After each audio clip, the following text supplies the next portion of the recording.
ఇవ్వాల్సింది పోయి మేము వస్తామేంటి ఇక్కడ దాకా? దేనికి రావాలి మేము? వాడిని గెలిపించింది దేనికి? మనం ఆయన చంద్రబాబు నాయుడుకి వేయాలి ఓటు. దేనికి ఇది? ఈ తిప్పల్లో ఎవరు ఉంటారు, ఎవరు వస్తావు కూడా తెలియట్లా. పొజిషన్ అలా ఉంది మాది.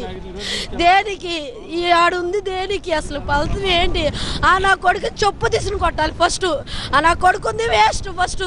ఎవరు రావట్లేదన్న బోండవమానా? బోండమ్మ దేనికి? ఏమైనా అంటే చేసుకున్నారు.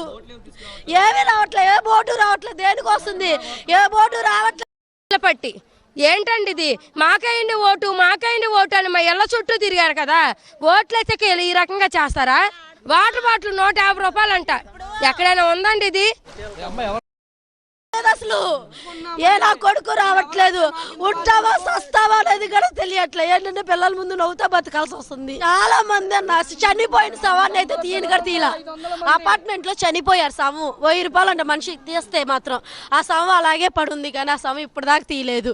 దేనికి? ఆ సీఎం ఉన్నా ఒకటే, సచ్చినా ఒకటే. వాడు వాళ్ళు చిన్న పిల్లలు అల్లాడిపోతున్నారు ఆహారానికి. పైనుండి ఫ్లైట్ లెస్ తిరుగుతున్నారు. అంతా షోయింగ్ వ్యవహారం. ఏమీ ఇవ్వట్లేదు, ఏమీ చేయట్లేదు. దండగా కళ్యాణ్ మాకేంటి చంద్రబాబు మాకేంటి అన్నాం.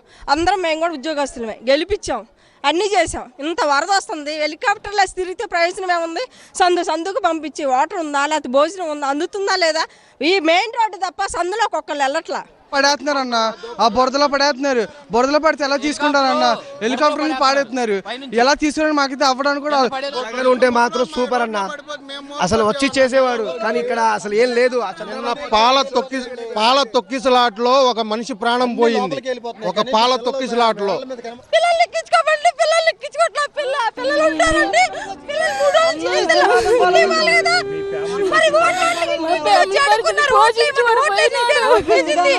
తీసుకెళ్ళడానికి రావాలి, కానీ అధికారులు తిరగడానికి వచ్చారండి. అంత మించి ఏం లేదు. ఉపయోగం ఉంది? మంచినీళ్ళు కూడా ఇచ్చేవాళ్ళు లేడు. అర్ధరాత్రి అపరాత్రి ఊరికే తిరగడానికి వస్తున్నారు. మంచినీళ్ళు కానీ తిండి కానీ ఏమీ లేదు. చుక్క నీళ్ళు లేవు. మంచినీళ్ళు కూడా పిల్లలు అడిగి తెచ్చుకుంటున్నారు. ఆలేళ్ళ బాటిల్. మేము ఎంతకాలం పడాలి సార్ ఇబ్బంది? ప్రభుత్వం ఏం చేస్తుంది సార్? అసలు గెలిచే ముందు ఏమన్నారు, ఇప్పుడేమంటున్నారు? అసలు వచ్చి ఈ బురదలో పడేస్తున్నారు అన్నం. ఈ బురదలో ఎలా అండి తీసుకొని తింటారు? వారంటీలతో మాట్లాడుతాడు. జగన్ రాకుండా సీఎం ఆయన వచ్చాడు. అదేమి చేయి. ఇప్పుడు వచ్చి ఒక వాటర్ బాటిల్ అందలేదన్న. మా ఇళ్లలో ఆలేళ్లలో ఉన్న ఈ నీళ్ళే పట్టుకొని మరగబెట్టుకొని తాగుతాం. పైనుంచి ఇసిరేస్తున్నారు. ఫ్యామిలీ పరిస్థితి పోషించి వాడు పోయినాడు. వాడు తెత్తనే వెళ్ళదు లేదు. ఆ కుటుంబానికి వాడే ఆధారు. ఏదన్నా దయచేసి పెద్ద మనసు చేసుకొని కుటుంబాన్ని ఆదుకోవాలని కోరుతున్నాం ప్రభుత్వాన్ని.